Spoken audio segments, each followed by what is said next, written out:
కాబట్టి అమ్మ కాసేపు ఆ ఏడుపు ఆపేసి నాకు అర్థమయ్యేట్టుగా ఆ విక్కిళ్ళు ఆపేసి అసలు ఏమైందో చెప్పు అన్నాడు. అంటే కావలసిన నేపథ్యం ఏర్పడిపోయింది కదండి. ఆయన చాలా ప్రీతి చెందేశాడు. నేను నీ తాత లాంటి వాడినమ్మా అన్నాడు. అన్న తర్వాత ఇంక తర్వాత ఎప్పుడో చూద్దామమ్మా, వాడు ధర్మాత్ముడమ్మా, వాడితో యుద్ధం అంత తేలిక విషయం కాదమ్మా, బ్రహ్మరుద్రాదులు కూడా వాడిని గెలవలేరమ్మా, ఇవన్నీ చెప్తాడా? బాగుంటుందని తాత లాంటి వాడిని అన్న తర్వాత తానన్నా పోవాలి కానీ యుద్ధానికి వెళ్ళాలి. కాబట్టి ఇప్పుడు ఆయన అన్నాడు, మళ్ళీ అంబ భీష్ముడు నా జీవితం పాడు చేసేశాడు, మళ్ళీ కథ అంతా చెప్పింది. ఎలా? తనకి అనుకూలంగా ఉండేటట్టుగా చెప్తుంది. ఎప్పుడు చెప్పిన తర్వాత విన్నాడు. ఆయనకి ఏమని అనిపించిందంటే, అసలు ఈవిడ నోరెత్తి చెప్పడానికి వీలు లేకుండా బలవంతంగా తీసుకుపోయాడు భీష్ముడు. తీసుకుపోయి బలవంతంగా విచిత్ర వీర్యుడికిచ్చి పెళ్లి చేయబోయాడు. తాను ఆక్రోశించింది నేను సాల్వుడికి మనసిచ్చానని. అప్పుడు వెనక్కి పంపాడు. అందుకని సాల్వుడికి అనుమానం వచ్చి నన్ను వివాహం చేసుకోవాలి, కాబట్టి నా జీవితం భీష్ముడే పాడు చేసేసాడు అని అర్థం వచ్చేటట్టుగా చెప్పింది. అలా చెప్పకపోతే భీష్ముడిని పిలిచి నువ్వు విచిత్ర వీర్యుడికి ఇచ్చి పిల్లని పెళ్లి చెయ్యని ఎందుకంటాడు? అలా అనాలంటే, భీష్ముడిని వంచాలంటే పరశురాముడు తాను అలా చెప్పాలి.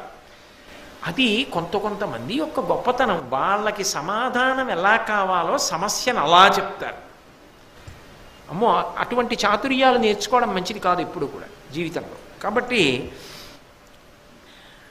ఈమె ఇలా చెప్పిన తరువాత ఆ పరశురాముడు వెంటనే ఆమెతో ఒక మాట అన్నాడు. అమ్మా, నీకు 2 రకాలైనటువంటి అవకాశం ఇస్తున్నాను. ఈ రెండిటిలో ఏది కావాలో చెప్పు. ఒకటి, సాల్వుడికి శిక్ష వెయ్యమంటావా? భీష్ముడు పంపినా పెళ్లి చేసుకొని నిన్ను బయటికి తోసేశాడుగా, సాల్వుడిని శిక్షించమంటావా? చెప్పు. 2, భీష్ముడిని దండించమంటావా? చెప్పు. రెండిటిలో ఏది చేయమంటావు? చేసేస్తాను. నిక్కచ్చిగా అయితే చెప్పండి. ఆవిడ ఏది చెప్పాలి?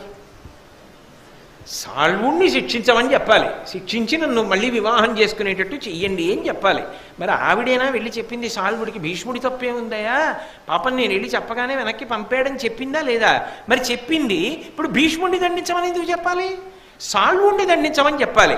కానీ ఆవిడ అనవుడు ఇంతి ఇట్లను, మహాపురుష నన్ను సాల్వుడు ఇంకా గైకొనడది సాలు, భీష్ముదశ కోపమునామది కల్కియుండు, నాతని వధింపబూ నీటు తాపస వృత్తికి వచ్చి ఇచ్చటన్ నినుగని ఈ పరాభవము నీగగని శరణంబు చొచ్చితిన్. ఓ మహానుభావ, సాల్వుడు నన్నిక పెళ్లి చేసుకోడు, చచ్చైనా పోతాడు కానీ పెళ్లి చేసుకోడు. అంటే సాల్వుడి జోలికి పరశురాముడు వెళ్ళడం ఆవిడికి ఇష్టం లేదు. ఎందుకని అంటే ఆమెకి ఉన్న అనురాగం అటువంటిది.